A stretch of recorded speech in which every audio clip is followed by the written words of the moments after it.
नमस्ते मित्रों, मैं हूं अरविंद कुमार कश्यप और आप देख रहे हैं अनोखी संस्कृति।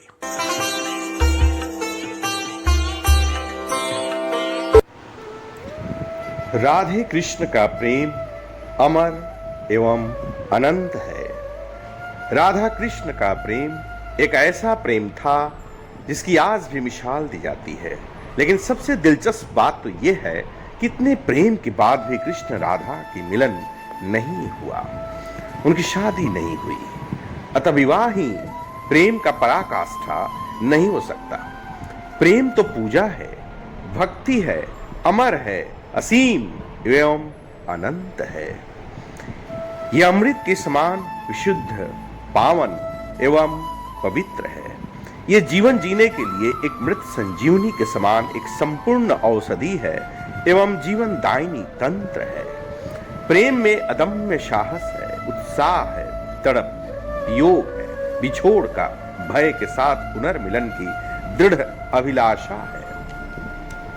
श्री राधा और कृष्ण जी के बारे में ऐसा कौन होगा जिसने कभी सुना नहीं होगा। सभी जानते हैं कि राधा और कृष्ण प्रेमी प्रेमिका थे और इतना प्रेम करते थे कि कृष्ण जी शरीर हैं तो राधा रानी आत्मा है। जैसे सूर्य और प्रकाश, जैसे चंद्रमा और चकोर।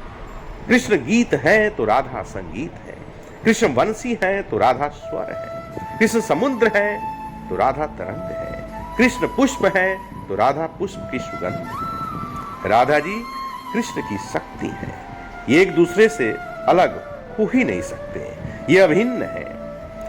मंदिरों में गोपाल के साथ सिर्फ राधा जी की ही पूजा की जाती है। हम सब जानते हैं मित्रों कि राधा जी कृष्ण की बांसुरी की ध्वनि को सुनकर मंत्र मुग्ध हो जाती थी। फिर ऐसी कौन सी वजह थी जो कान्हा ने अपनी बांसुरी तोड़ डाली थी। आज हम आपको इसके पीछे की कहानी बताएंगे, जिसे सुनकर मित्रों आप आश्चर्यचकित रह जाएंगे।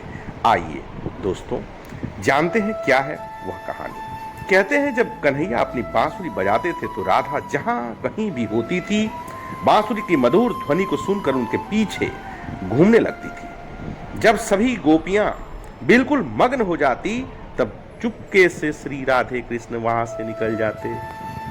लेकिन धीरे धीरे समय बीतता गया और कन्हैया को वृंदावन छोड़ मथुरा जाना पड़ा और इस तरह से दोनों बिछड़ गए। श्री कृष्ण से बिछड़ने के बाद राधा रानी एक बार फिर से उनसे मिलने उनकी नगरी द्वारिका पहुंची। अपनी प्रेमिका को देखते ही कन्हैया अत्यधिक प्रसन्न हुए और उन्होंने राधा जी को अपने ही महल में देविका नियुक्त कर लिया। शास्त्रों में इस बात का उल्लेख मिलता है कि राधा रानी को द्वारिका में कोई नहीं जानता था। देविका बनने के बाद राधा महल के कामकाज देखती और कान्हा के दर्शन मात्र से खुश रहती थी।